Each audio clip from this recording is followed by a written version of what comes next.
I got it for 3 reasons. Right time, right place, and right Is God. that fake chest hair? Yes, it is fake chest hair. I did it so you could see the Star of David a little better. That's really funny. This is where the troops go in the back right there.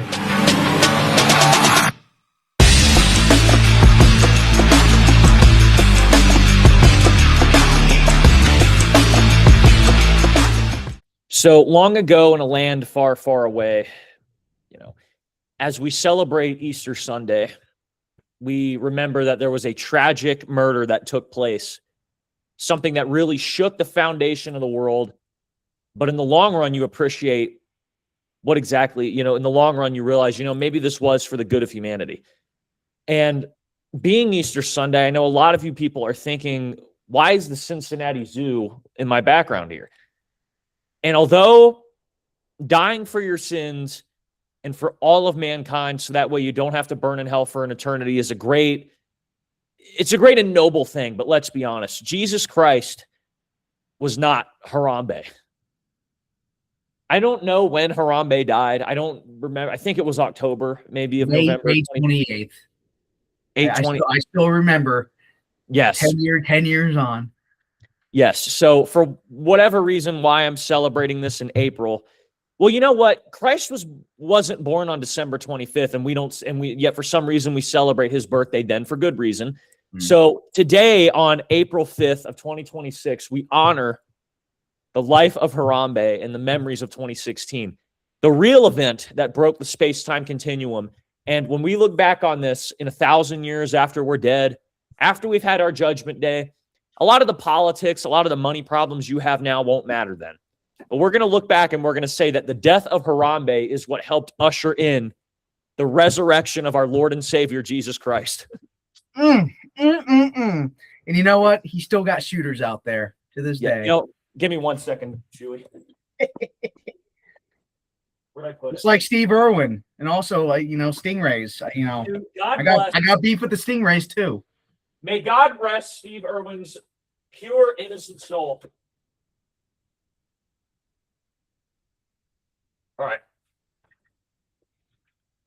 All right.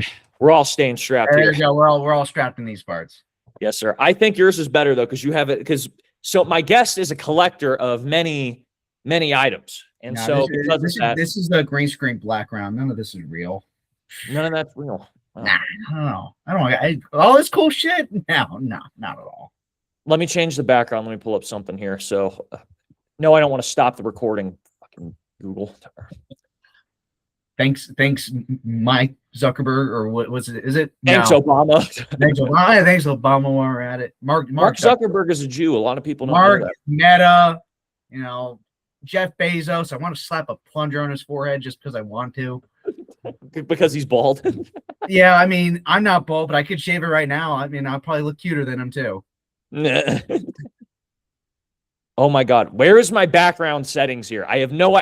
I've been playing with it for a half hour as we're on the pre-show. So having fun. How many here. retards does it take to fix the background? Sure, bashing buttons and shit. Apparently, it takes a lot of. But yeah, that's how you know I'm retarded. I'm shaking my laptop, but I have my capture card in my. Yeah, this here, so doesn't help. Listen, Bob Ross says, there's no such thing as mistakes, only happy little accidents. God bless his soul too. He was a veteran too, actually. Yeah, Air Force. I don't know. I think during Nam, I don't think he ever went over. Dude, okay, this is bullshit. Why? Oh no, wait, I found it. It's not bullshit. Give me a moment. Try some filters, appearances. This is a terrible introduction for, I would say, and I mean this literally, a very unique guest. I don't think I've actually met like a real collector, like an actual historic collector of things. I took a huge gamble because when I messaged him, I had never seen him. I had no idea who he was. This could have been the guy who was like super socially awkward. He's cracking all the over the top offensive jokes to like seem funny, but he's not. But no, he's actually, pretty normal guy, pretty funny guy.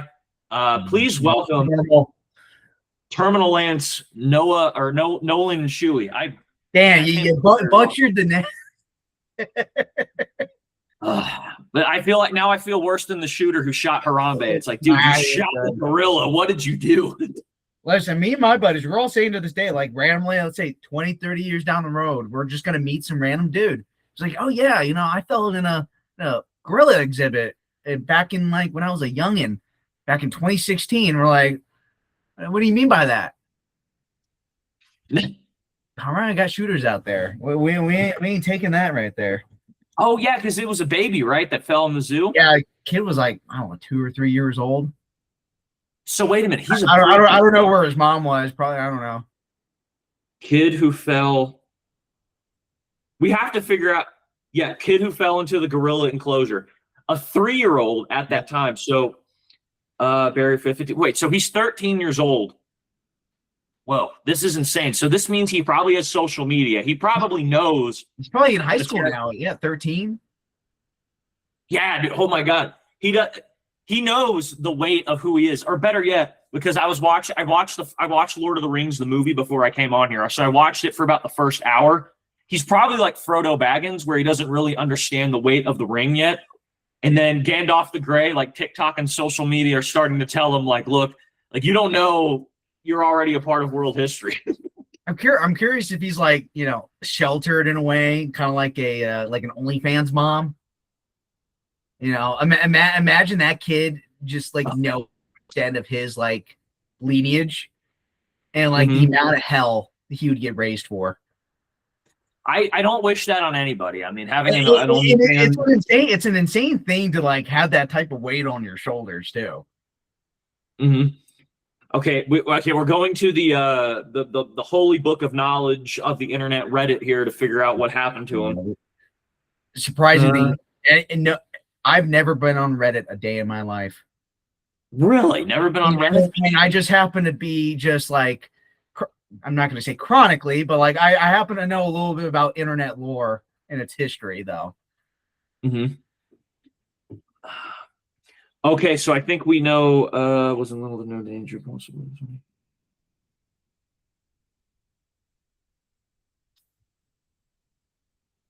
Okay, so his name is Isaiah Dickerson. That's his name. All right, so we've broken ground, people. We figured it out.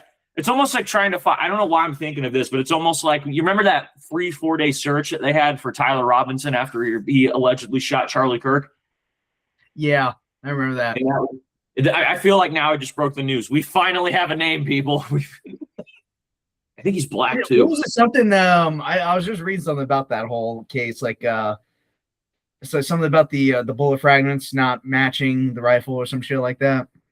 Yeah, something. Because I from what I read, it was like they couldn't definitively say that the bullet came out of that rifle because it was in so many pieces or some shit like that. I don't know.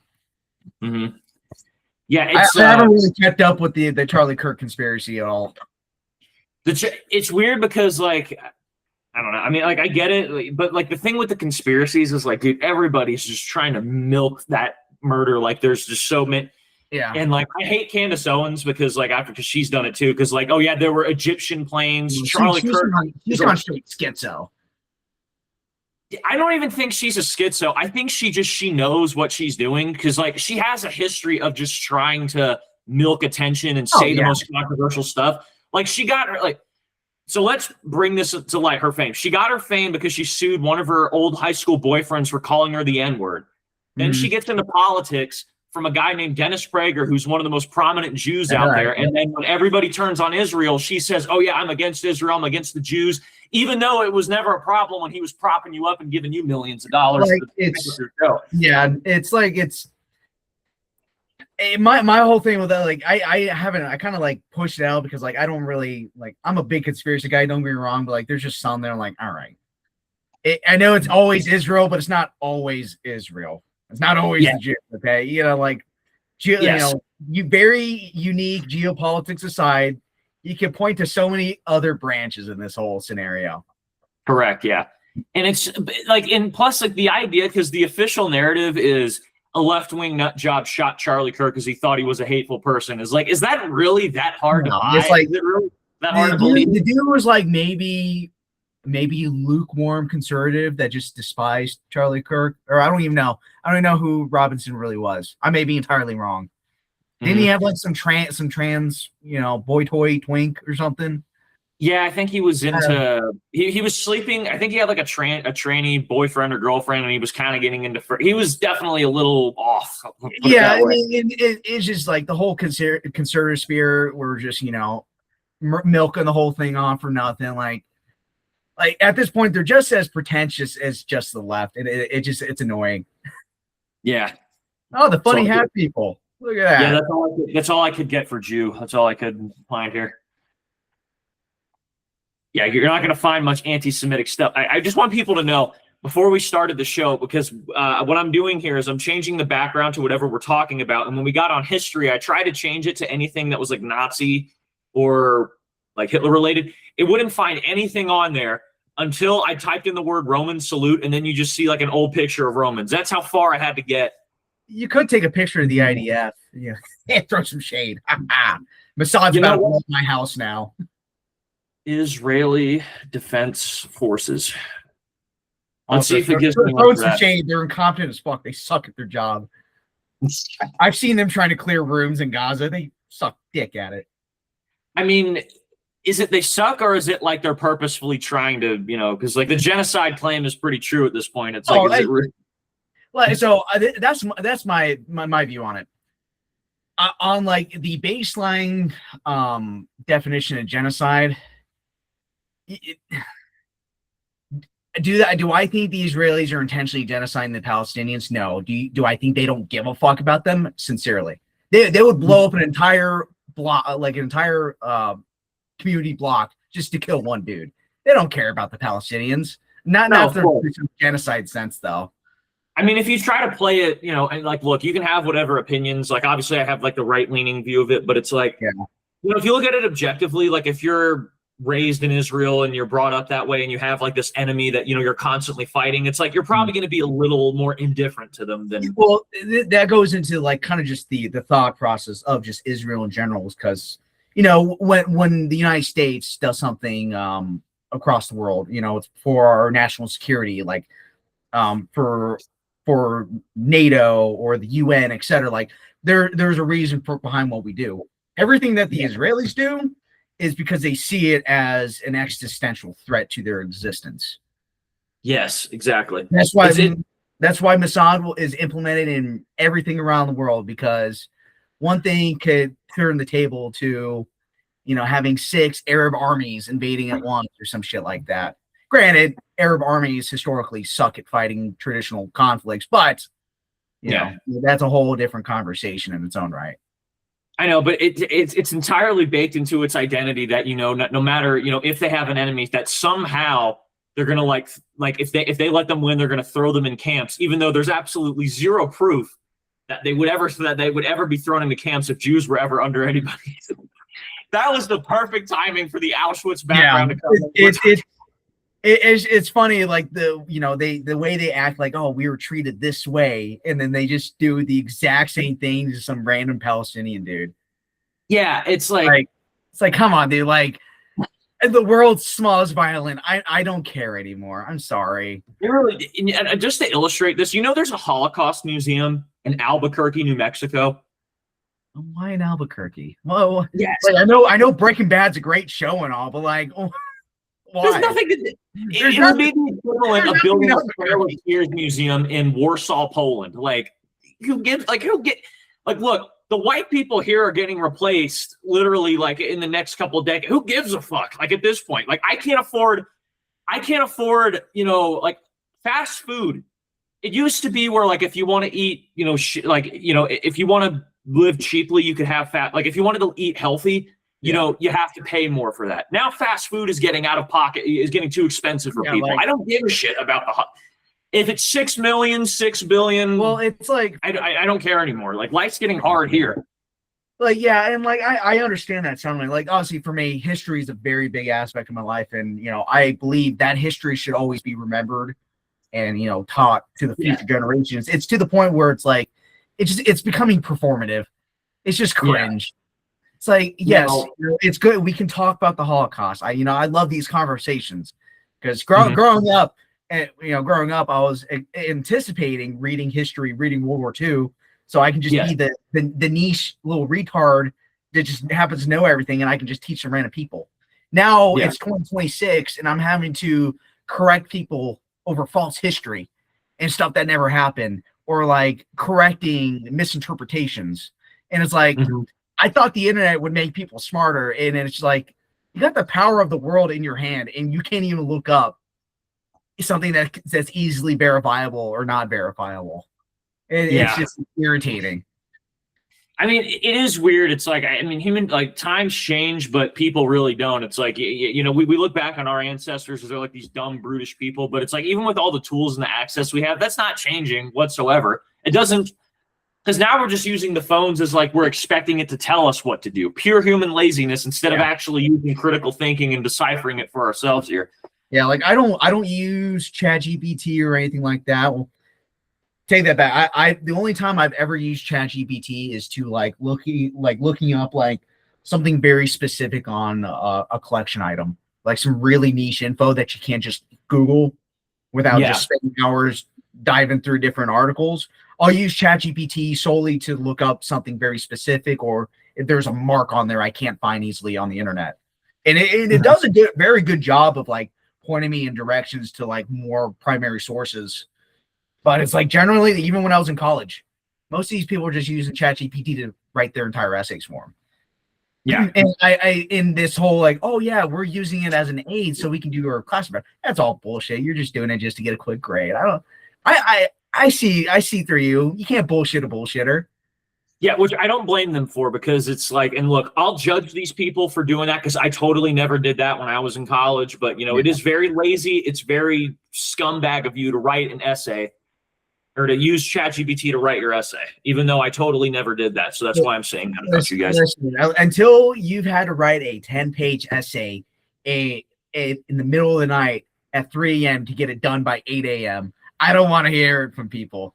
Like I'm old school, you know, pen and paper is how I've always done my stuff. Mm-hmm. It's like, it is just, and granted, hell, people are getting stupider every year. Like the education system sucks. Like we're not even teaching the fundamentals anymore. Like I've seen how some of these kids write. It's like I'm like strong fisting their name on a piece of paper. It's like, what are you doing? It's a horrible combination of things. It's like parents don't parent anymore. Yeah. You know, I hate to say this, but it's got to be brought up. But a lot of illegal immigrants coming in, and they're not being taught to assimilate. So it's like, what do the teachers expect to do? Well, I think I got a hot take there. I think it's very specific on which demographic group you're referring to. Because like me, like I'm big in like fixing our illegal immigration, but like I'm much happier having a Hispanic couple who's like God-fearing, family values, Christian, Catholic, over Gupta Pajit from India, who's here to take a undervalued job. You know what I mean? No, I agree with you. It's like, I mean, look, my whole thing with immigration, cut it. I don't want to cut you off here, but it's like, look, racism is an okay reaction to things. Sue me, throw me in the paddy wagon and take me to jail. I'm a professional pattern recognizer as much as the next guy, but like I'm an individual. I'm individual in how I do it. I judge on an individual basis. Yes. It's like that Nick Fuentes meme of like him sitting in the Oval Office, and it's like, all right, look, black people, turn the speaker off. That's not the default volume. Muslims, too loud with the calls to prayer. Indian people, you smell, take a shower. Yeah, it's like, yeah, it's pretty much how, pretty similar to that. In like, I'm all for, you know, the biggest thing was Biden. That whole open borders policy was the dumbest fucking thing in the world, and they're not surprised. They're surprised by the type of pushback from that. What do you mean? Like, I don't know what the numbers are. Anywhere, I think it's like 10 to 15 million illegal immigrants went through the southern border within that 4-year time span, or something like that. Yeah, my thing. I think I can get everyone to agree with me, or at least not everyone, but like some decent middle ground. Within that last 4 to 5 years, if you came into the border, get out. You got to go through the whole process. I don't mind if you come here, go through the proper channels. You know what I mean? Push back on that even further. I do mind if you come here. There's too much like There's too many damn cars. There's no parking for anything anymore. Not Okay, even for the I'll give you that. Go back to where you came from. Back to you, Shuey. I was I'm not as crazy with that, but the way I see it, we should definitely see like a stop in this progressive growth of immigration. At least give us a couple years. Let's adjust what we got. Push out like return like that 15 million that came in here within that 4 to 5 year span. My caveat to that is that if you've been in the country legally for like 20 plus years at this point and you've done nothing wrong, you've just been working, started families this way, I'm more willing to have you be here because clearly you're not an issue. Obviously, you broke the law. Give it something like what we did in the 70s, whereas like people that came across the border, like they were just picked up. All right, dude, come on. Why you're breaking the law? We're going to take you back to the border. We're going to give you an application. We're going to give you the background checks and everything. And like, if you check out, okay. Why is it moving me back to the center? This is all I could get for lesbian couple. I tried to pull that up, but like this is all it's doing. I can't show it. Let me pull it up. Green-haired lesbian. Let me try that. Green. But I will say I'm not a big fan of the Somalians. No. Is anybody a fan of the Somali? Dude, the black people hate them. I had two black people that I served with on my show, and we were talking about that. And they said that they hate them because it's like the Somalians are trying to like act as though they're African American and they're trying to play off like they're black people and they hate it. It's like, bro, we've been trying to get reparations and here you are stealing our money. It's like, fuck you. Yeah, I've seen Africans and African Americans don't like each other at all. That is mostly from, in my experience, I've had a lot of interactions with Nigerians. Nigerians are like, you want to hear a clan member cringe. Ask a Nigerian what his views about African American. Get away from me, motherfucker! I do not like you.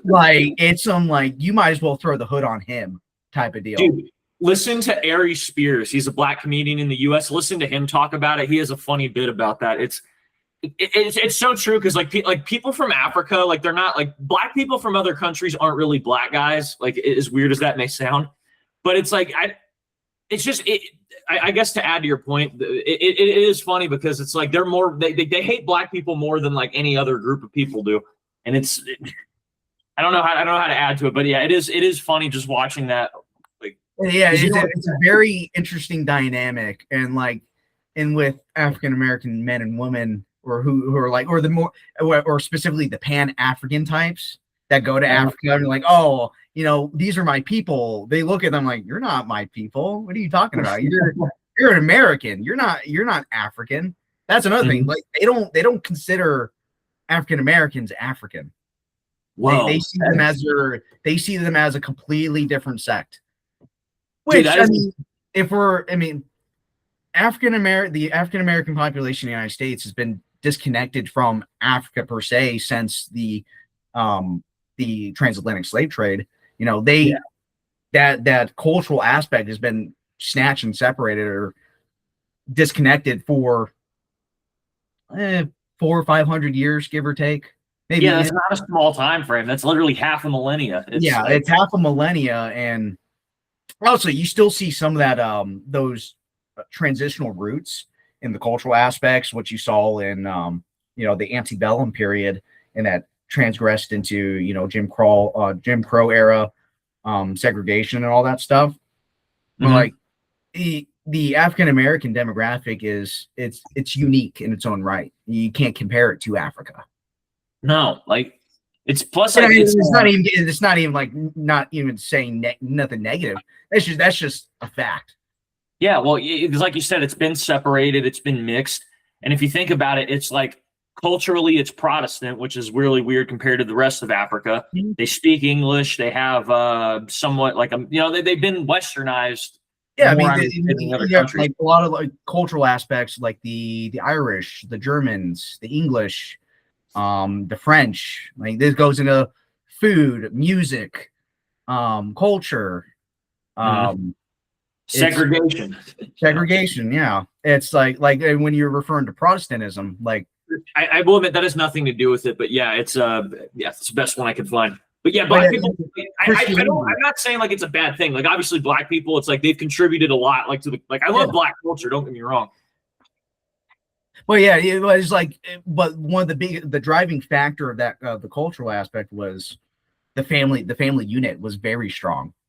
Yeah, in the black community for so many generations during slavery and even after into Jim Crow South up until the 60s and 70s. Yeah, I think it. Not to get into like too deep, but at one point you had a higher chance of being born.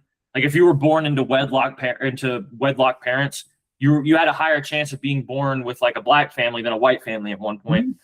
I think it was like even like in the 1930s and 40s, like the family dynamics was like it was high in like the mid 80s. Like most family households were pretty tight knit communities.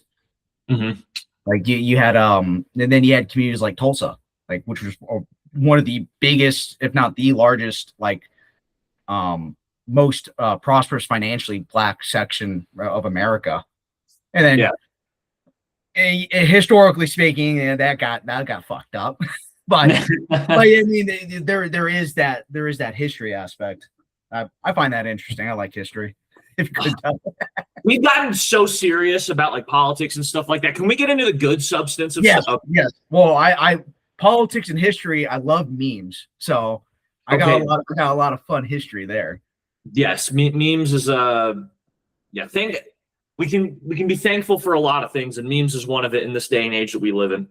Hey, listen, born too late to explore the ocean blue in the new world, born too early to explore space in the future worlds. We're right here for shitposting culture. I'm here for it. Yes. Of all the things God has given us to give us our purpose, we can't fight the Crusades in the Holy Land. You can. You just got to have balls about it. Brother, could you imagine if I'm just saying this, I'm not Catholic, but if the Pope today called for a new crusade, I will become a Catholic. I will not study the theology. It will get me right in there. You mean to tell me that we'll have a 3-way war? We get to kill Jews and Muslims? Brother, and we get to take back in the name of Christ? You mean to tell me that the Pope has signed off on this and it's okay to do it? Like, look, we're so back. Like, we are very back. 1027 so back. Oh, dude, I can't wait. Yeah. You know what's crazy is like our grandkids will probably have to fight the 12th Crusade, but isn't it weird? It's going to be in like fucking Applebee's, Wisconsin, or in like Dearborn, Michigan. That'll be the home of the next Crusade. In the Burger Town, Ramirez. Yeah, and that's a very interesting. Like that's what I'm curious about is like how the state of Europe is very interesting to me. It's like yeah, we could do the Crusades and all that'd be pretty sick, but like how much infighting is there going to be in that too? Yeah.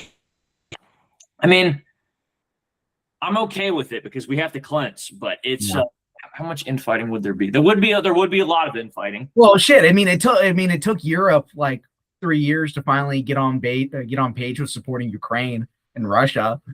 So it's like I'm doubtful like there's enough true will behind it. I mean, one can wish. We'll put it that way. 100%. I will say though, if there's going to be infighting in Europe, there'll probably be because there are Christians in the Middle East and in North Africa, so we can hope that they'll fight back and rebel against their. I mean, the Irish. I mean, the Protestants and Catholics been throwing bombs at each other for God knows how many years. They can figure it out. They're good. Oh, dude, it's gonna be weird when they become minority Irish. I think in like 50 years or something like that, or however long it takes them. Like that's gonna be really funky to see. Well, I was reading something recently. The IRA is like forming again, and like they're like getting on board with like other Catholic and Protestant groups. Are like, yo, we're all Irish though, so it's like let's like get together. The Irish are back, as McGregor would say. Who would have thought the IRA would be the of all the crap that they've done, you know, in Ireland and Northern Ireland for the past 20, 30 years, they're going to be the force to bring the Protestants and the Catholics together. That's going to be I understood that was a wild like sideline for me when I read them. Like, what the fuck? Is it really that bad over there? Yeah. I guess the IRA and the Pakistanis are fighting on who makes better bombs. Damn. Like if you, what was I forget. Yeah, if you think about it, it's funny because like one of their famous patriotic songs is "Come Out to You Black and Tans," because like the English black and tans. But now that they're fighting the Palestinians and the Pac, they literally are fighting black and tans now. They're literally fighting. All that crap that they did to get their own country, and they still can't get it. That's another one that's so insane to me with Europe is like they're always spouting this and that about free speech and hate speech, and like. Granted, like, do I really care? But if you're throwing a Palestinian flag, not really. I don't care. But like when you see these people just spout just straight Hamas and IRGC propaganda, I'm like, you're not that bright. You're stupid. And they're like, but they get a pass with that stuff. It's insane. Yes. There's so many clippable moments. I feel like that right-wing news watch will probably take on. Like, I'm curious how this is going to come out. They're not going to remember the fact that you and I are just like normal people. You're just a history collector. Yeah, I'm just like how I am. Like, I don't even, see. That's like when it comes to politics, I don't even know what I consider myself. I really don't. Because I've been called a Nazi and I've been called a communist from quite literally the farthest reaches of both sides of the spectrum. Yeah, how does that work? I don't. I kind of make fun of the cringe white nationalist types. They're like, there's just the uber cringe, and then it's like I love the Uncle H memes. The funny mustache man memes as much as the next guy, but like the dude was a schizophrenic like junkie. The dude was on 2 different types of drugs a day. And who was on schizophrenic drugs? No, he was schizophrenic and he was tweaking out on like 2 different dozen pairs of drugs a day. They wonder why Germany lost the war when he was like out of it, playing Risk. Yeah, the guy. And then you got the tanky communist who thinks Stalin was just the sexiest, best person in the world. The dude fucked 12-year-olds and starved Ukrainians. So are they aware that Stalin was also like 5'6" and he had moles all over his face? Like, listen, short kings. Like, I'm 5'6" myself, but like, it's funny. It's like the most politically charged people are just the most historically illiterate bunches of them all. Yes. Listen, like our great grandparents were probably just as anti-Semitic as like the Germans. Or no, not just. They're probably like they probably just didn't like Jews, but they weren't out here like let's kill all the Jews. Like, that's anti-Semitic now. If you say anything, so yeah, they probably were. Yeah. If you say Christ is King, it's anti-Semitic. If you say maybe if it was 5,999,999 people in the Holocaust, that's anti-Semitic. It's can you argue was it exactly 6 million? Sure. Like it probably wasn't. Like there's probably lower or slightly higher, who knows? But like the whole 271K stat, that's straight bullshit. That's just not understanding history at all. Because they're referring to the German Red Cross in 1945. Uh-huh. Yeah, yes.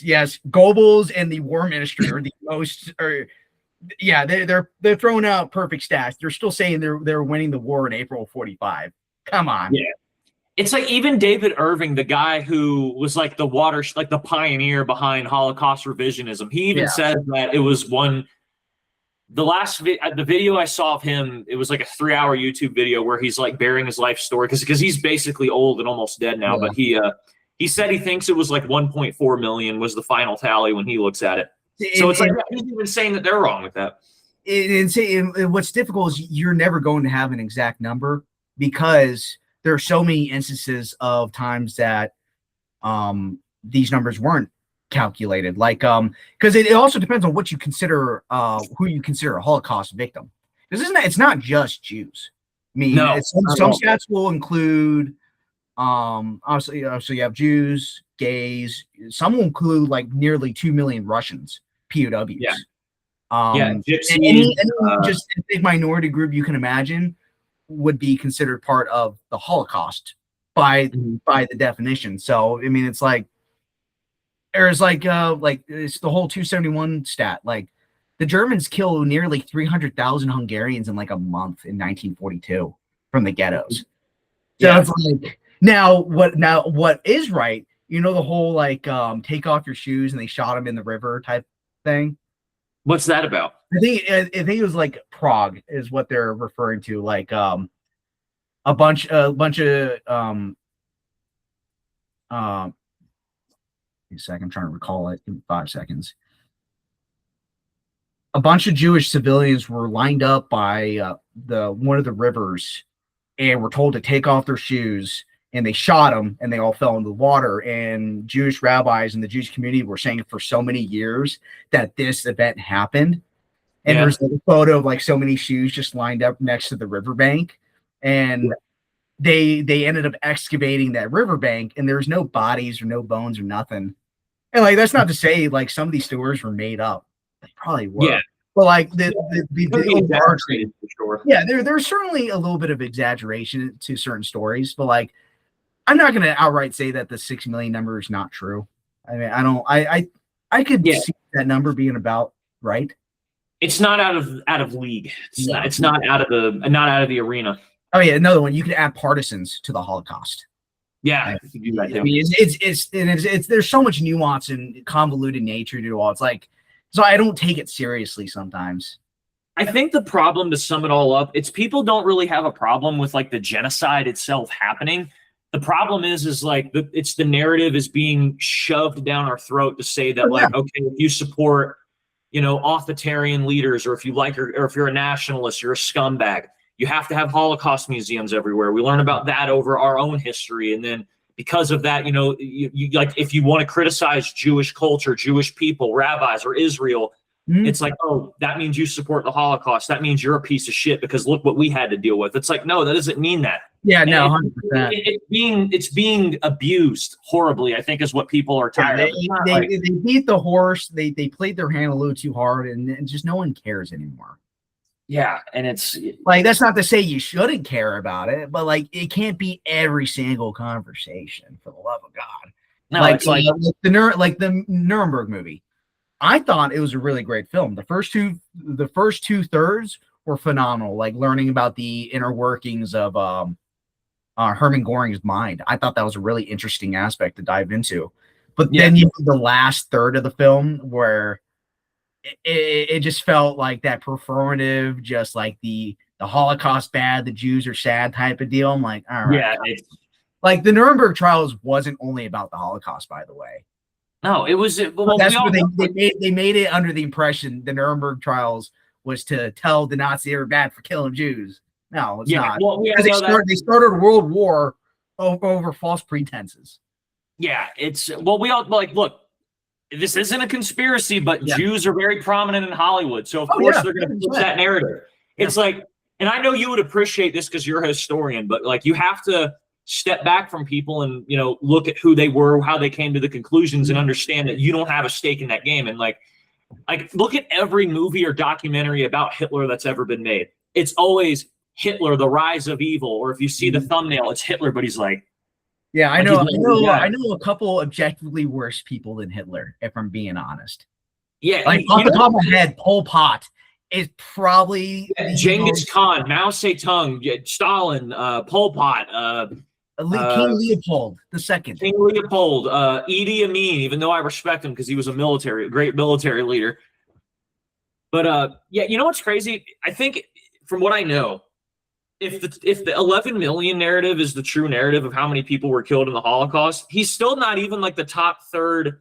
He's not even in the top 3 of like the biggest killers of World War II. It's like, what are we talking about here? Yeah, I think the whole argument's like, oh, well, it comes down to intent. Well, I don't think it matters if you tend to kill one group of people or not. I think it matters to how many people you killed and just to seek your means. The ends don't justify the means. So I don't care if it was 3 million of this exact people. I care the fact that like 100 million people were killed. You know what I mean? Yes, exactly. Like I sure we can be sad about this very specific group of people that were, that were isolated and pointed out to, but like that's just one part of the whole discussion. It's not the whole discussion. Yeah, so the Marine Corps was a lot of fun when we were.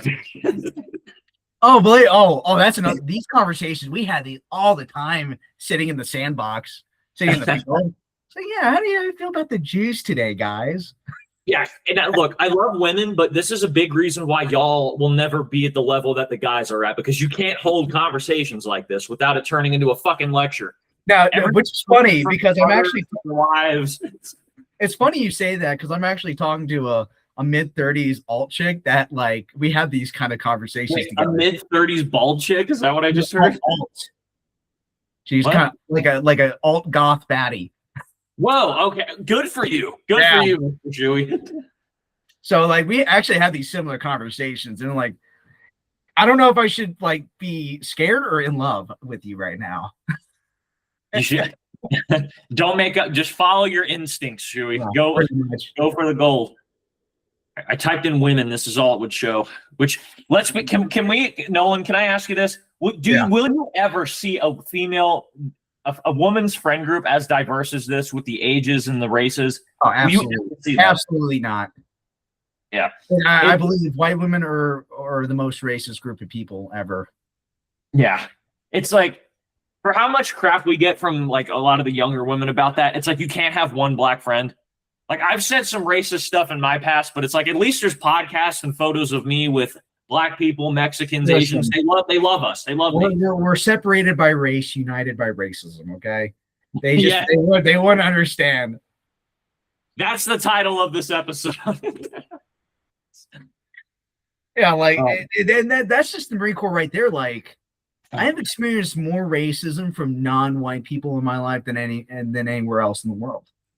Yeah, and it's like I don't think like, and I'm no, this isn't like going into the whole women debate, but like I've had conversations with lady friends of mine that like they're more leftist, mine, but like they struggle to grasp that concept of like 95% of the time they're just jokes, and we're doing it just to get a rise out of each other. Yeah, like men. I think it just comes down to men know how to be friends. Women don't know how to do that. Yeah, right. Like do any of us know each other's birthdays? Oh, I didn't mean to cut you off. I typed in the word racism as my background. I want to see what it comes up with. Oh, that sucks. It's not. But it's like, yeah. Do I know my buddy's birthday? No, but will I like if he calls me at 2 a.m. and needs help to like cover up a body? I got you, bro. Yes. I always think of the crap. I'm gonna cower out of it. But anyway, what was the I forgot where I was going with that. But anyway, yeah. So Shuey was in the Marines. Forget the whole if you've made it this far anyway, please hit the like button, subscribe. Follow us on both of our pages because we're tired of working regular jobs. Now I'm working myself into the dirt at 90. Yeah, brother, I don't want to be an honorable person. I don't want to be an honorable man, a man known for integrity. I want to go. If I'm going to go to hell like 90% of the rest of the population, I want to at least enjoy this life while I have it. I mean, I'm talking rich lifestyle, 5 different wives, 5 different side chicks. I want people to feel miserable around me. Oh, see, I'm the complete opposite. I just want the white picket fence, the wife, maybe 1 or 2 kids, the dog. And I just want a happy, quiet existence. Maybe that's just like a stark difference, but yeah. Well, you are on the right track because you do, from what it looks like, have a goth going for you. So that is, I would say, better than most people. Yeah. Hey, listen, women are terrifying, but I can at least talk to them. Well, are goths really that? Well, I guess they're terrifying, but it's like Dude, that the reward is worth it. Like, listen, I haven't been with a woman in 3 years, but like, you just got a retard max. Retard max? Yeah. Like, just be just very autistic about something very specific to you, like history. You won't believe the amount of conversations and the interest women, the type of like responses I get from women by just being me and just being just this type of like the more lefty women. I still make them laugh with my racist jokes. I just don't make them laugh. That's why I get the pass from it. Yes. Autism. Pull it up. Well, women do love passion. I mean, they love it when a man has focus, when he has drive. He shows commitment. And that was a thing I didn't have for a couple years when I got out. I was a pretty shitty place when I initially got out. So I guess to pivot into that, when did you start to become a collector? I mean, when did well, I know you talked about how you started a little bit. I had ends and on items before the Marine Corps, but I want to say probably when I first got to my unit in April of 2019. April of 2019, I want to say, is when I really started collecting. And this is when I was big into the German collecting at first. And one of the first things I was told in my unit when I first got there was, you're going to be here for the next 3 years. Make it home. And what I got from that is like, all right, cool. Aside from getting our shit pushed in on Thursdays for field day inspection, I get to drip out my place however I see fit. And it came to the point where I was just spending all my money on my collecting because I was never really a big drinker when I was in, but like, weekends I'll have a couple of brewskis with the boys, this and that. Yeah. But I would just spend all my money on my collecting stuff. And it got to the point where I was just shipping it across the country to the barracks, the post office. Okay. And I was just throwing stuff all across my barracks room to the point where it was like a small museum. And on field days when you had like the battalion commander and like the CEO, like not the CEO, but like our platoon LT and everything else for field day inspections. They didn't inspect our room. They just looked at all my shit and I passed every single one of them. Yeah, So that's like the word I learned is like, I don't have to clean my room if I just show them my cool shit. Yeah. It shows how, like, no matter how high rank you get, you're still just like low-key autistic. You're still low-key, the animal brain just kicks in. Like even these commanders who've seen warfare have to be semi-professional historians are like, whoa, look at that. Yeah, and it would have been cooler if like I was big into collecting Marine Corps then, because all the shit I would have had there is like, oh yeah, this was at Iwo Jima, this was at Peleliu, this was at Okinawa, Brother, you would have had it made. Never had to work a day in your life at that point. I remember like one of the first posts you saw of mine was my Iwo sand, the black Iwo Jima sand that I did for like for the anniversary. Like, yeah. Imagine I had that shit in the barracks. Every single dude would be losing their shit. Side of that. And the thing is you never would have gotten fucked with because it's like if you collected something strange or something weird, that like let's say you had like certain posters and like your seniors try to steal them or knock them off. Like if anybody touches the Iwo Jima sand, they're like they're ostracized. Oh, that was the one rule with me. Like I get along with everyone. You give people shit, this and that, and you had to deal with some piece of shit scumbags of the Marine Corps. Everyone knew, Shuey's chill, but you don't fuck with his history stuff because he will touch you, and not in the way you like it either. Yeah. so it's like I'm glad they at least understood. Just like Pearl Harbor, don't touch our fucking boats. You ain't getting nuked. Yeah. Don't touch my collecting. You ain't getting touched.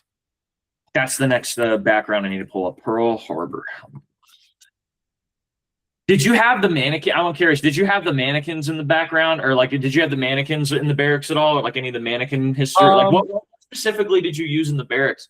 I did have one mannequin, or actually two mannequins. I had one that was a Vietnam setup, so I had like a flak vest and I have the whole Marine Corps helmet and everything.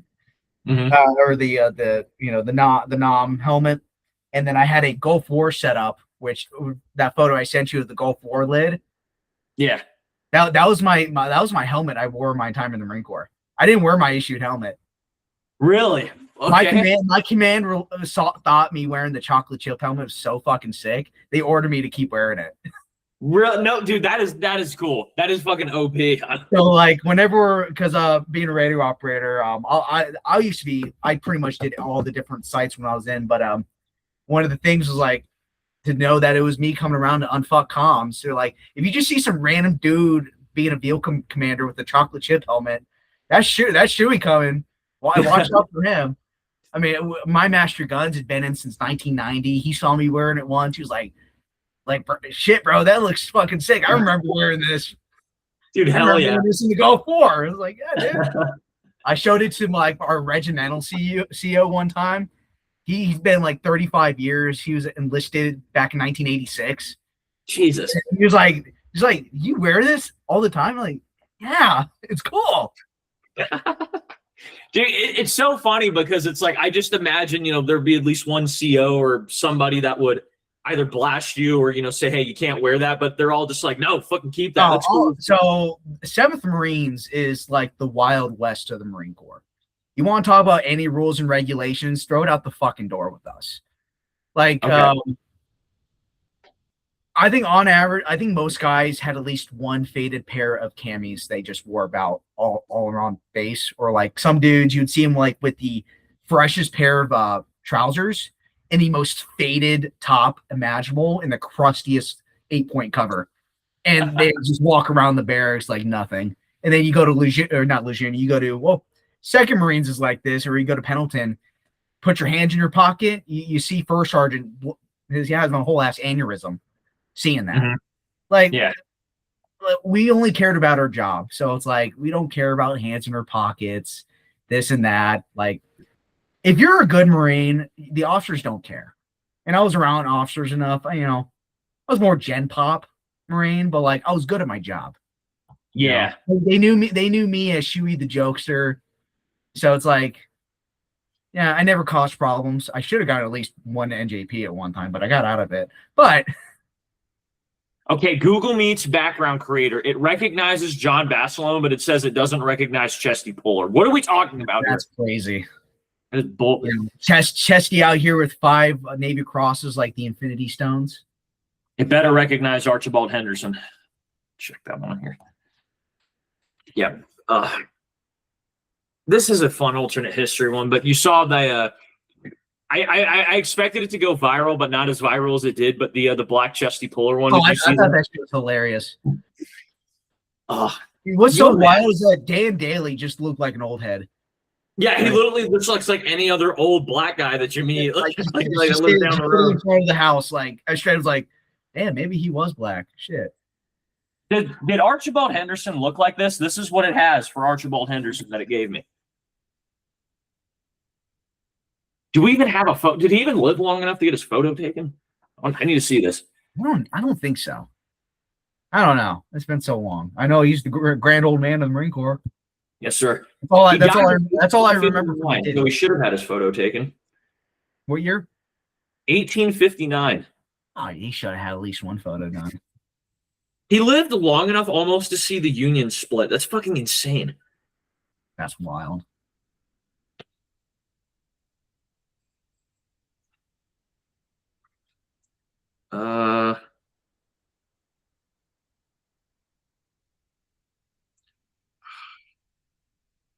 There's a Navy guy named Archibald Henderson, but I don't know if that's. Yeah, it's hard because it's like. Well, is that him? I guess you could say. So this is him from his oh shit! It's not even showing it anymore on my phone. Oh, is that like a portrait painting of him? Yeah, there's like portrait paintings of him, but there's not a. I'm amazed they don't have a photograph of him. That's wild. I mean, photography was still relatively in its, I wouldn't say infancy. Oh, if here's a piece of history, if you really want to dive in, have you looked into the history of like looking at our commandants and our sergeant majors of the Marine Corps that are like when you go chronologically? Like, brother, I don't know if many Marines know this. I doubt it. But dude, the history of our commandants is fucking insane. I am surprised that nobody talks about it. What about it? I'm pretty positive the overwhelming majority, if not all of them, did some crazy ass shit.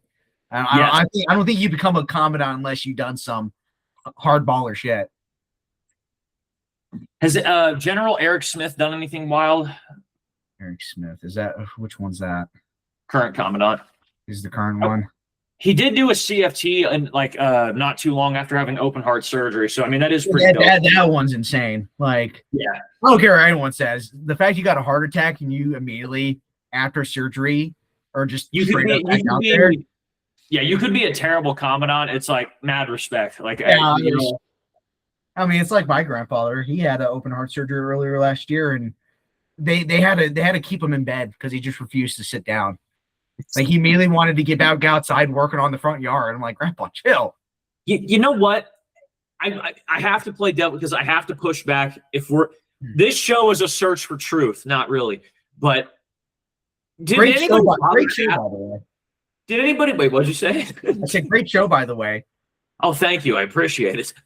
If you like the show, subscribe, comment, do something. I put on all this high quality content for you and you don't give me a dime. What is up with that, people? Please. Anyway, did anybody bother to ask what was General Eric Smith's actual score? How good was his CFT? That's actually a really good question. Did anybody bother to okay, yeah, he ran the CFT. Did he even finish? Did he even get the first class? Did he even make enough for his MOS? I don't even know what his MOS is even now that he's a higher up. Do generals even have MOSs? I think it's its own MOS number, I believe. Is it really? I'm because I know being a first sergeant, it's its own billet. It's its own MOS code. Ooh, yeah, that would check out then if that was does the crap, now we gotta look that one. Does the plus he's in his 50s, so his standards are probably a lot lenient at that point. Super lower, yeah. Which checks out. I was a big low speed, high drag type of guy. Oh my god. The Commandant is not considered its own MOS. General officers in the Marine Corps do not hold any specific MOSs that define their daily work, similar to lower ranks. They are generally categorized as under 8003 general officer, or simply part as the MAGTAF command structure. So yada yada bullshit Marine Corps headquarters crap. Yes, exactly. Yeah. Exactly. Couldn't have said it better myself. That's pretty. So this is the crazy thing that I want people to know about the commandants is almost every single commandant in some of the sergeant majors in the Marine Corps have some wild fun fact or something crazy about them. It's insane. Let me pull this up real quick, or let me can I screen share? Yeah, go for it. I don't know if it would benefit the screen share. I'll have to, I have to prove my work here. Let me take the background off. Yeah, right, the only unique things I know was for previous commandants was the irony of General Black and General Green's names. Yes, that was hilarious. or actually, I can't forget about General Beeschurger, the one who shit his pants. Wait, who shit their pants? General Berger. Remember the whole thing from it was a whole running joke for years. Dude, I do not know this. I'm finding out more every day. Yeah, I think I can't remember who started. I think it was DD214 memes. Uh-huh. It's it just started a running joke that oh yeah, General Berger shit himself at a ball. And it just became a running joke. Yes. And I just started calling him General Beeschurger. So most people don't know this, but Major Samuel Nichols, or Captain Samuel Nichols, as he found him. People don't know. I know this because I went to his gravesite for the birthday this last year. He was a bartender before he got commissioned, which adds to the bar lore of the bar lore. Yeah, that's sick. Yeah, so he was a bartender. He was a part of the what was he a part of? The Quakers, and they were very pacifist back in the day. So he leaves his religion to go fight in the Marines. After the revolution, he leaves. He goes back to being a devout Quaker. He dies, and so the way that it works at the Quaker churches, their yard, where people walk around in their church, is a gravesite. The entire yard is a gravesite, but they don't believe in labeling grave marks. So he has a random grave marker in this big yard, but he's probably not buried there. So you don't really know where he's buried at. Huh. Now I'm curious, was he ever buried with anything that was unique to him that if they ever wanted to try to do one of the ground scans, they could try to find him? That I don't know. I don't know what they buried him with. I just know that they buried him. I don't know if they would have, because he died, I think it was of yellow fever or some, there was a disease pandemic in Philadelphia at the time, and that's where he was. Okay, and so this one, Lieutenant Colonel Franklin Warden, first commandant to be court-martialed. Isn't that insane? Oh, yeah. And he's not going to be the Marine. Yes, and then we have Archibald Henderson, who's the acting, would later serve to be commandant from 1820 to 1815, 39 years. Incredible run. And another famous story. So if you know the timeline of this, This is when we annexed the state of Florida from Spain. Mm-hmm. So we go to fight the Indians, and I don't remember if he was he probably was. I can't remember. Or This was the first Seminole War, I assume you're referring to. First Seminole War, yes. Hey, So- I know some stuff. Look at me. Well, I'm a born and raised Florida man. I should know this more. This is the history of my nation. I was born in Jacksonville. No way. Okay. Yeah, so I lived in Florida until like 2009. Dude, get out of here. Okay. I lived in this home. Here we go. So apparently, one of his secretaries went to warn him that there was a war that was going on that broke out in Florida, and they found a note on his house that was written by him, and it said, "Went to fight the Indians. We'll be back later," which is dope as hell. And then this one's interesting. The next one. So this is the commandant after, or not after. Is it before? What's the timeline here? Yes. So Lieutenant Colonel Anthony Gale. Read this here. He's the second commandant to be court-martialed and the only commandant to be fired. All right. So this guy was a rabble-rouser. Burial location is unknown, and no authenticated images have ever been located. So we have no idea what this guy looks like. We just sort of know that he exists and that he got fired. Did he just do something really shitty to just be like excommunicated from history? I don't know. Let's pull it up, though. Let's see. Think about it. We're already 4 commandants in, and 2 of them have been court-martialed. That's Marine Corps. That's Marine Corps for you. Few records survive concerning him. This is all Wikipedia, so who knows? Born in Dublin, Ireland. Okay, so he's Irish. That makes sense. Let's see. Born in Ireland. Declared intent to become a citizen in 1798. Apparently he's got children, so he's got descendants. Fought in the Barbary Wars. Yep. An extremely based part of our history. Yes. You know much about the Barbary pirates and all that? I know the basics of it, not like I know some fun factoids, but not too. It could be better. Like a ragtag group of like a dozen Marines just completely decimate an entire pirate society. Okay, read this one right here. So he fought in fairly quick succession the French, the Barbary pirates, the British, and a naval officer. Angered by mistreatment of a Marine sentry, Gale killed Navy Lieutenant Alan Mackenzie in a duel. So he's already killing our own people. Dude, this guy's a savage. You know we're bringing duels back to the Marine Corps? Don't be pulling my strings here. Hexeth just allowed guys to start carrying on base again. Ah, that is true. Yes, we are allowed. Dudes are going to be start shooting each other on the weekends. Oh, God, dude, it's going to be fucking fun. I've always been a supporter of it. Like, as weird as it sounds, I do support that. But listen, I believe in recreational Davy Crockett's for everyone, but like, come on. Those are going to be killing each other. yeah, that's a given. Come on, you should have thought that one through some more. I mean, is it really the Marine Corps without violence and killing, though? Can you blame us? Absolutely not. And I love it for it. All right, rise to commandant. Here we go. Brevet Major Gale, although next senior at the time of Wharton's death. Okay, so the previous commandant died. Had to battle for the job. The Corps was only authorized 1 lieutenant colonel and 2 majors. One could rise in rank by virtue of death or the removal, and when Morton died, a scramble ensued. Okay, so he's already having to fight for the job. 2 days after notifying.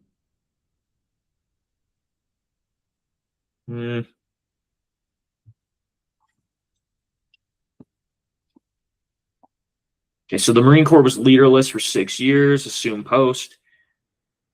Requesting to join, serving as military governor of Florida. What if we gave the commandant to a lance corporal for a day? Whoa. What could he do within that time, though? I don't know.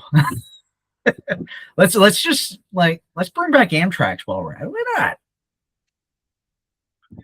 Wait, okay, so this has to do with this court martial. I want to figure out what this is here. So Archibald Henderson's working under Gale here.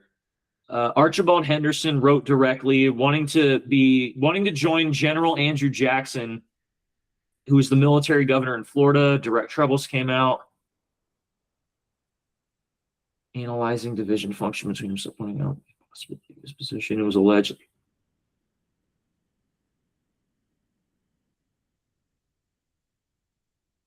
Sending another captain to the Mediterranean. Doesn't really. I don't know. I haven't. I want to make this. I don't want to leave the audience here too. It sounds like it looks like he was misappropriating funds or something like that. Okay, so this one says the first charge was that Gale was publicly intoxicated in Washington on six specific dates during August, including August 31st, 2 days after he was arrested. The second charge was of conduct unbecoming of an officer and a gentleman. There were three specifics: that Gale had visited a house of a prostitute near the Marine barracks in an open, disgraceful manner. And on that same day, second, that he had, on the date which he was in custody, called Lieutenant Richard M. Disha, the Corps paymaster and son of Congresswoman, son of Congressman, a damned rascal, a liar, and a coward, threatening him with personal chastisement unless he would immediately challenge and fight him. So he called out basically he called out a politician's son a pussy, basically. So he got fired for being a Marine. Literally, yeah. He got fired for being a Marine. All right. That's it. He gets a pass. Okay, so here's the last one. And finally, he had declared in front of the Marine barracks that he did not care a damn for the President, Jesus Christ, or God Almighty. Yeah, I could see where he could have gotten fired for that. Yeah, I mean, now he's starting to get political with his statements. That probably ruffled a couple feathers, to say the least. The third charge was that Gale had signed a false certificate that he said that he had not used a Marine for personal services, when in fact he had a man assigned as waiter and coachman from. And then the fourth one was that he broke arrests at sundry times when he was confined to quarters. Okay, so I guess like breaking restriction, I guess, for back in the day. Sounds like an enlisted guy. Dude, he really does. Yeah, he said this guy sounds like a salted, jaded Lance Corporal at heart. So now his court martial said it has irregularities. Major Miller. Okay, so one of his so according to this, it says Major Miller, who was one of his rivals for the post of commandant, was appointed as the prosecutor. All right. So now, okay, so is this classic Marine Corps fashion? Now the Marine Corps is going the extra length to try to throw this guy like under the bus here. And then someone's a witness. I should remember the court was called the Civic Court. Yeah, they're just trying to throw this guy under the bus.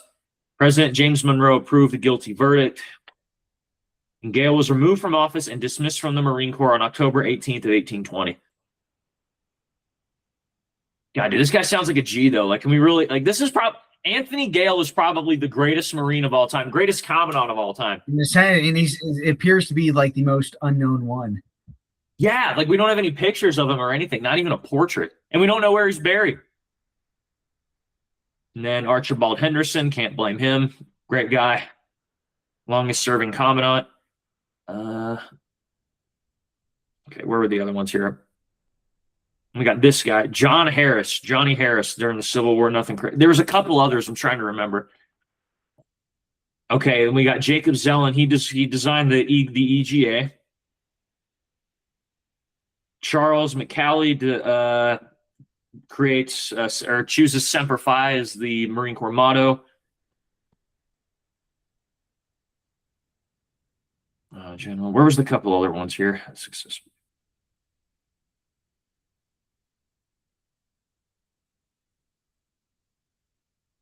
Okay, and then, so I think the next few ones that I remember from history is like, because you know that historically there were pushes to make the Marine Corps a part of the Army. Oh, really? Yeah, so I think it was during Andrew Jackson, I think, was the first president to try and do it, but then Truman was the final president to like write it into law that no, the Marine Corps will be a separate entity. Oh, I always known that they've been trying to get rid of the Marine Corps for so many years. Yeah. Even before World War II, there were some calls for it. Mm-hmm. And yeah, I think a lot of like these middle commandants that we see from like the turn of the 20th century, that was really where their like their legacy comes in for trying that. John A. Lejeune creates the Marine Corps Ball and orders the birthday. First commandant with the Medal of Honor, Wendell Neville. Consolidated the Fleet Marine Force. There's this guy, and then John Russell. Who's this guy? The Systems. Who was the other one I'm trying to think of? But I think you might be thinking Vandergraft. Oh, recipient of the Medal of Honor, was the first active duty Marine to hold the rank of general. Resisted attempts to merge the Marine Corps with the Army. Okay, that's probably him. Expanded the Corps to almost 20 times its size for World War II. Jesus Christ, that is massive. Yeah. Like, what's insane to think about, too, is that the extent of the Marine Corps during World War II was merely 6 divisions, while the Army fielded over 100.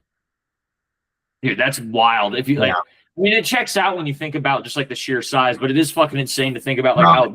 Dude, I'll tell you, that just remember that pisses me off. Like when, like the whole Army and Marine Corps banter shit posting they do every so often, where like, oh, where were the Marines on D-Day? I was like, dude, you only got 6 divisions and we're all in the Pacific. Who the fuck taught the Army how to do amphibious assaults? Yeah, where did you plant your flag at Normandy? Where's your famous photo from Iwo Jima? Yeah, I don't think so. Oh yeah, here's another thing. Who for the 80th year reenactment at the actual beaches at Normandy? Who did they ask to do the reenactment? They didn't ask the Army to do it. That's a fun fact for you. And actually, the Army weren't even the ones that drove the boats. It was the British. Yeah. Oh, Jesus.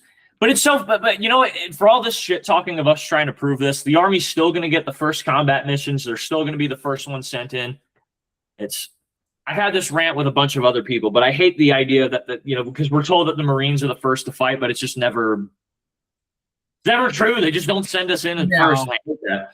No, they'll send in the SF guys, whereas like at least Delta will get the job done. The SEALs will just kill like 100 civilians in the process. Mm-hmm.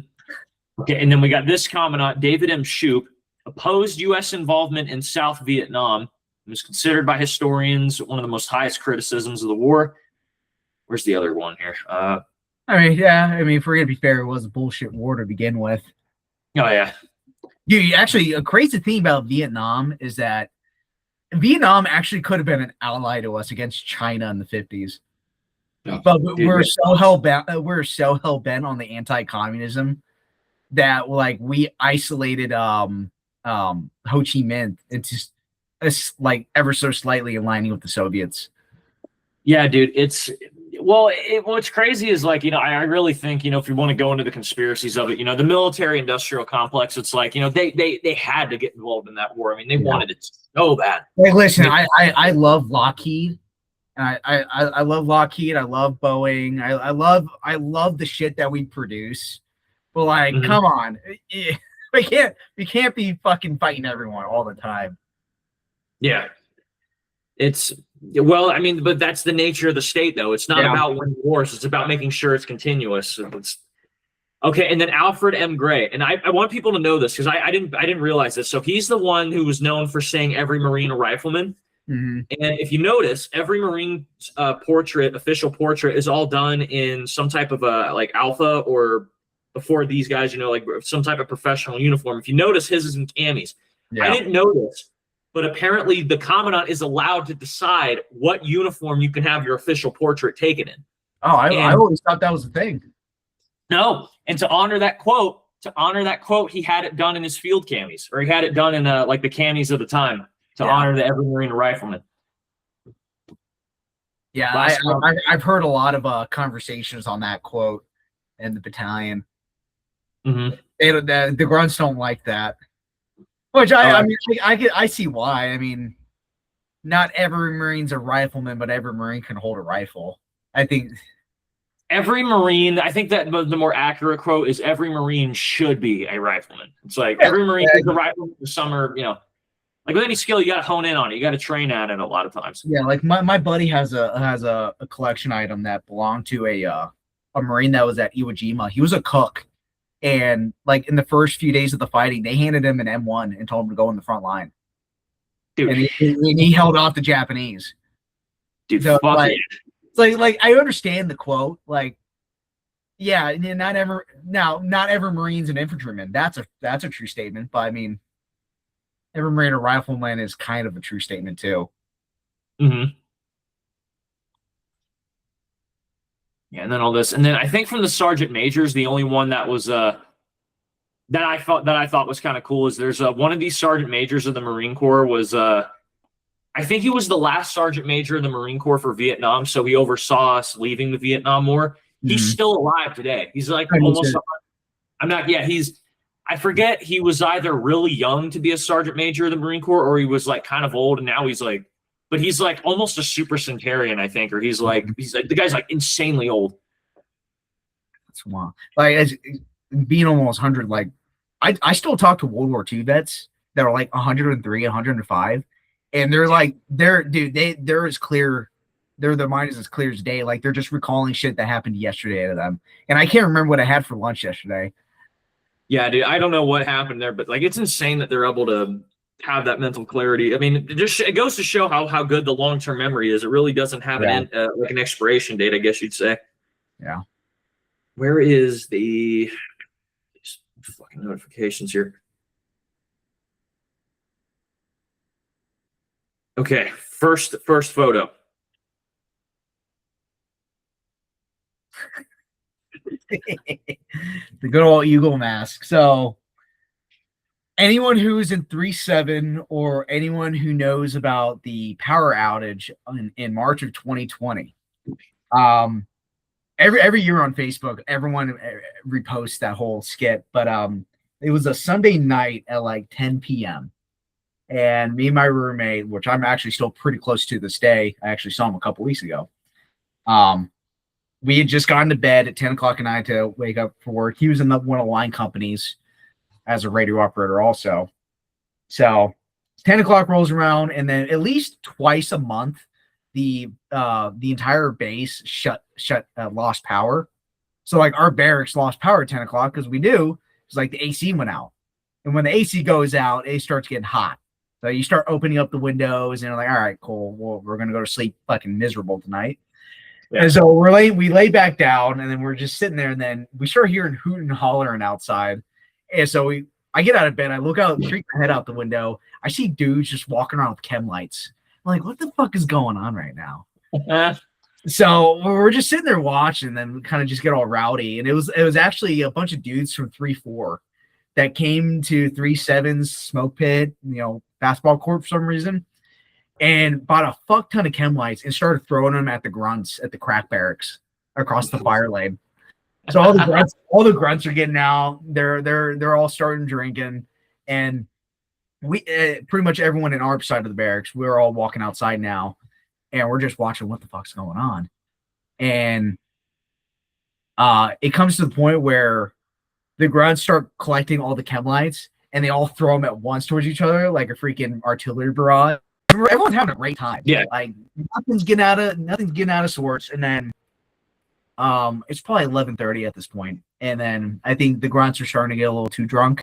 The dude in a Speedo with a fucking aviation helmet on just start doing like crazy ass hand signals in the middle of God and everyone. And I'm like, what the fuck are we doing now? So I'm like, all right, I can top this. All right, cool, I can top this, and I'm completely sober. I decided I ran back to my room. I throw my like shitty pair of Crocs. I threw on this eagle mask my dad had gotten me for Christmas, and I threw on a pair of tighty-whities that I still had. It was an unopened pack of tighty-whities that you gave me in boot camp. That I never, I still had it for some fucking reason. Yeah. So I put them on.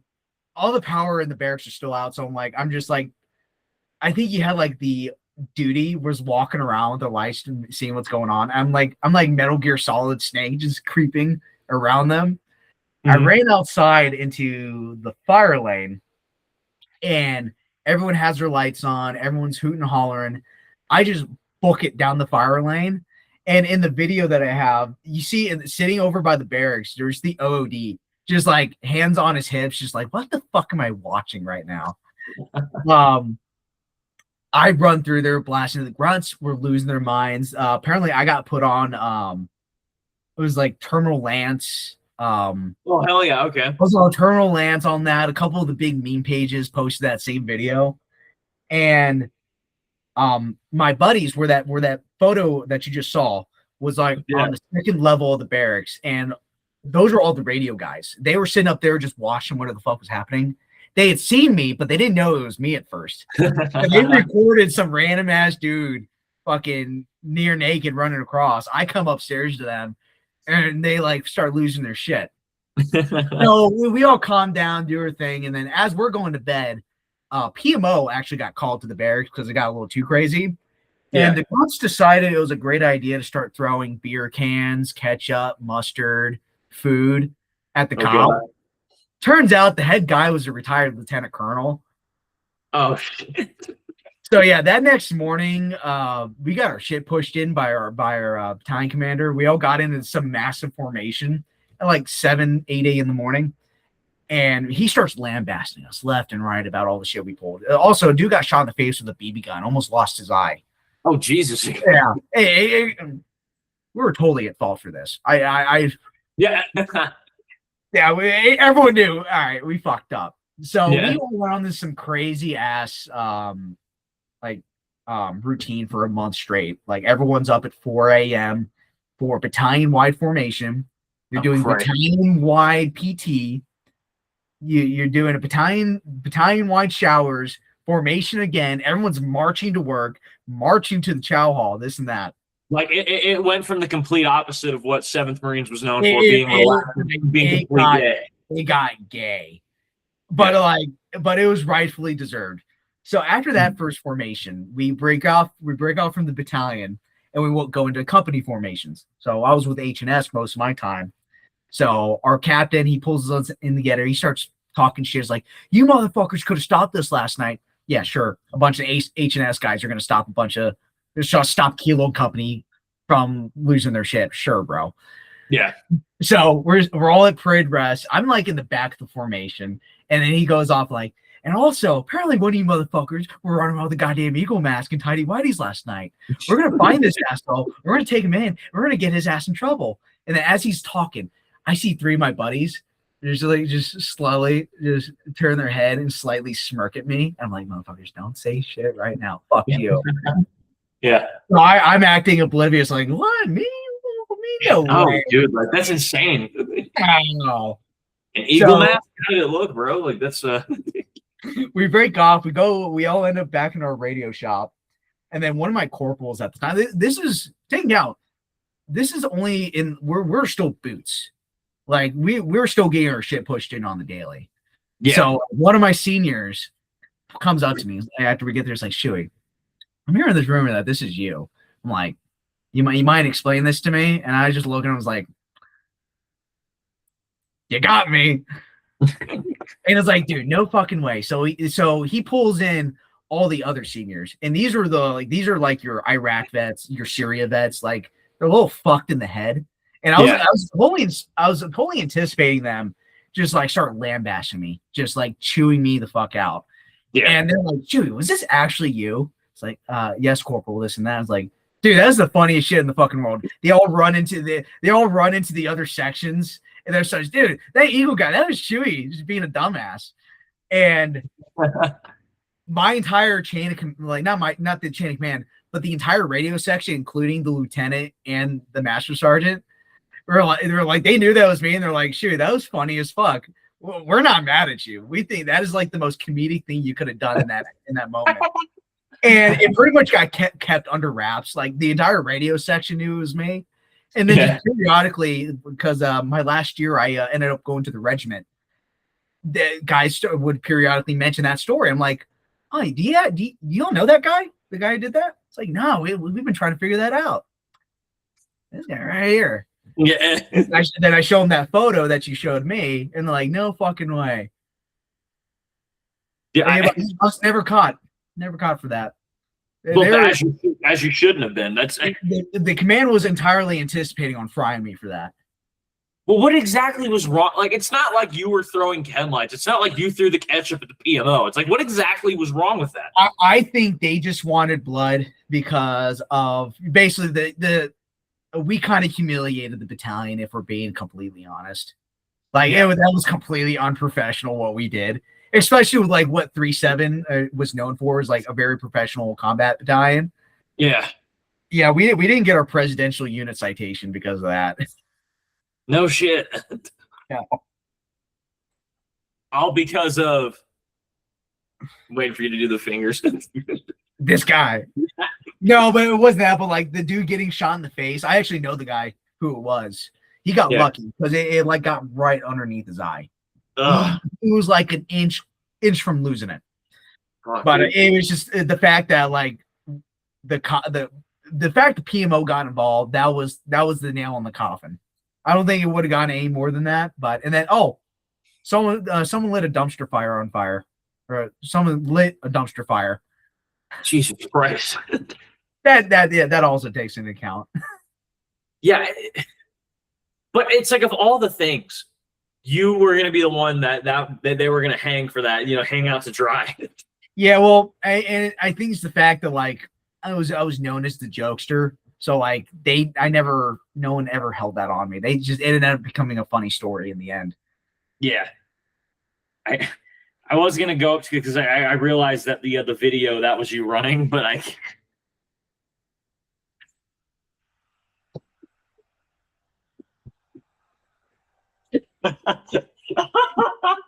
I'm pretty sure some people are going to see this video and they're like, holy shit, it's that guy. Yeah, everybody, oh my God, if there's a way for me to screen share this, I wish I could, but like to have the side by side of this and then just your face just like right here. Yeah, that was a great night. God. What was the one with the pipe? Oh, so that one was actually a field op that we had back in 2021. It was one of my last field ops I did with the battalion, whereas more was mentioned, I was kind of did all the different sites when I was in. I was on what was called a retrans site. So you have our battalion was unique in how we did our comm setup. So you'd have an Alpha command and a Bravo command. And it would be kind of like a mobile COC was kind of like the whole day of what we do. So the Alpha command would be all the officers, and you have like 3 or 4 radio operators that manage that whole site. And you have a Bravo command, which are all the the dipshits were in Bravo, the ones who weren't the greatest at radio. So A was up. They're pretty much the COC for most of the field ops, and then whenever we had to do transport, like move to a different section of the training area, Bravo would take charge and would be in charge of communications between the line companies while they're doing their runs or their field ops. So retrans is pretty much the middleman. So imagine A here, B here, you got a giant mountain in the middle. Retrans is sitting on top of that mountain that could help retransmit those communications between everyone. Okay. So basically, being retrans is the best gig a radio operator could have because you sit up there for a week and become a caveman. You have no officers. It's maybe 1 or 2 radio operators, and you have 1 radio tech and 1 data guy. Mm-hmm.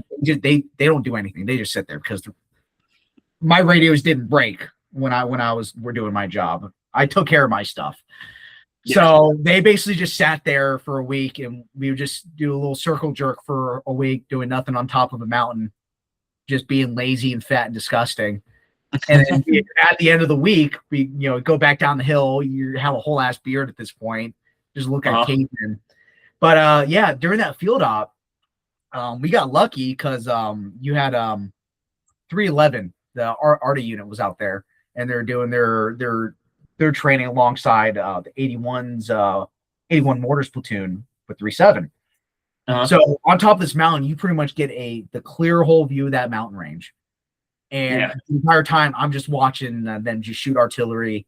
You had a couple F-35s dropping bombs and shit. And I'm wearing this helmet. I'm like, dude, I can make like the sickest, drippiest Gulf War photo in the world right now. Yeah, I was gonna say when I saw that, it's like this could really pass for something from like the '90s or something like that. Yeah, like that. that was literally. I was like, I just want to look photogenic as fuck right now, bro. So I asked my buddy to take a photo of me with the artillery in the background, and that was it. Could you pop? I really think you could do this. You probably do. You think that you could pass like for a Gulf War vet? You just be like, yeah, I served in the Gulf War. Like, you look a little young for that. I don't think I could pass for it, but I have been told I look like in my mid-30s sometimes, and that hurts a little bit. How old are you? Like mid-20s? 25, bro. Okay.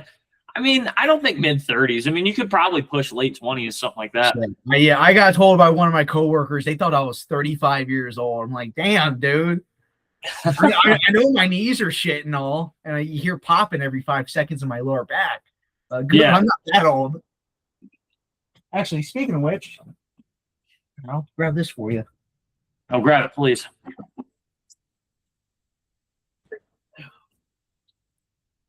This is it right here.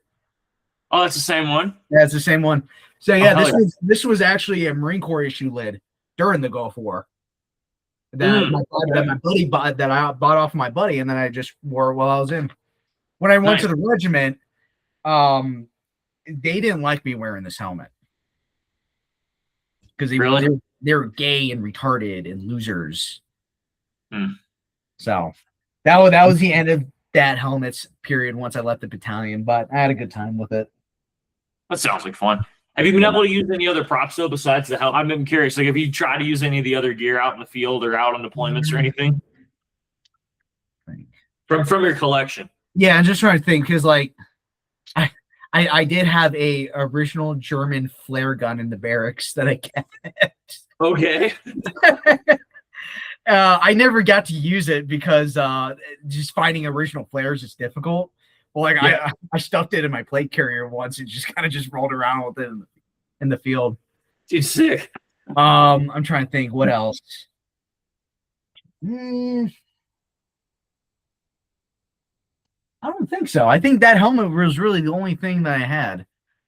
I think I might have, because I also had a full set of the chocolate chip camis. I might have worn them for like 5 minutes in the field for a photo at one point, but I lost that. It's somewhere. Okay. But yeah, no, like I never really like I was saying, like I was pretty like just a standard Marine and all, but like I was always told like you want to be unique in your own right, so like be a little different. Yeah. So it's like I also on my my actual Kevlar helmet that I was issued. At one point, the Marine Corps order was like to add camouflage. So like some dudes were like they just took their cover off and just had it all, just your regular matte tan finish. The companies did their own flare. Like I was the only one in the radio platoon to actually like flare mine out. I cut a giant piece of desert cami netting and I wrapped my helmet in it and like paracord tied it together and like make it look sick. Some of that like at a Battlefield 6 or something. Yeah. And that's my own little unique flair. Like I kept a pouch on my plate carrier that where I stuff Sour Patch Kids and all that, like easy access. I never like cared about like a dripped out kit or anything like that. Just just enough to stand out. No, yeah. Good. Well, Shuey, we are at the end of the show because there's still stuff to talk about, but I do have things to do, so I have to get wrapped up in other ways. But to anybody who's still in the service, regardless of what branch, what do you have to leave them before we wrap up? It sounds so cliche to say, but take more photos with the boys. Document every fucking thing for medical. And when you do get out and you feel depressed as fuck, the grass is greener on the other side. Wait, so if you're already out and then you tell them the grass is greener on the other side, are you saying to go back in or how? No, I mean like, so when you get out, like, I think you had this too when you just felt in like a really depressed state. Like guys are just so not knowing how to feel when they get out. Like I was the first year was pretty rough for me. Just like, that one day, you're a Marine, you're this and that, and just being a civilian, like you lost that sense of purpose immediately overnight. Yes. So it's like, pick up hobbies, learn something new. Like I was collecting before I was in, but like my page wasn't what it is now. Like, work out, get a hobby, talk to people, just do something, just do things you're passionate about. Yes. That's I couldn't agree with that anymore. Okay. All right. Well, Nolan, like I said, it was a gamble before I took on, but clearly the gamble did pay off, though. This was really, honestly, one of the more funner episodes I've done. Awesome. I appreciate it. So to plug in everything, what is your pages? Where can people find you? Personal social media, your collections, plug in everything. So, if you're interested in history, or you just like learning stuff, or you just like memes, history, all that type of stuff, meet me on Artifacts of Global Conflicts. I'm pretty active on there. I don't really do much interacting with the public, but like if people have questions and all that, like I don't mind teaching people stuff. It's one of my passions in life. Yeah, I feel like the more people know about history, we can kind of unfuck some stuff in our world. I like that. So All right, Mr. Shuey. I won't have an after meeting because I do have to go wrap up. But hey, I can't thank you enough for coming on the show. We'll definitely keep in touch as we go. Maybe do another collab down the road. Maybe, yeah. No, I appreciate you having me on there. I've never done a podcast like this before, so. Well, you did really well. You're 1 for 1. It was a success. Hell yeah! And of course, the videos and the eagle mess. that was hilarious. All right. Well, to all the fans and stuff, please, like I said, like, subscribe, follow our pages. Go enjoy yourself. Find a hobby and a passion, like Nolan said. All right, with that, we're out of here. Yes, sir. Take care, Shuey. Take care. You have a great day. See you, buddy.